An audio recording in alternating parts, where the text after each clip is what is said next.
is not a story about a woman, but about the challenge of confronting one's own attachments and inner monsters.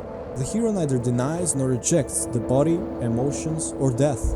Instead, he transcends his attachment to them and comes to realize the unity of his human and divine nature. The father symbolizes the supreme authority that awakens the ego's fear of punishment and its need for approval.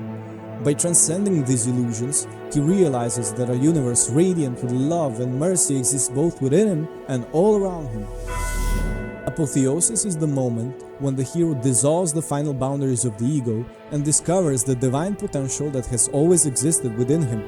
He understands, integrates, and places all the opposing forces within himself in the service of a higher purpose. The lingering attachments of childhood, the divisions between good and evil, and the feeling of hostility no longer hold power over him. The divine potential the hero has discovered within himself becomes a living realization that permeates his entire being. It is an experience comparable to returning to the bliss of a carefree childhood. He transcends all symbols and mental constructs, experiencing the reality of life as it truly is.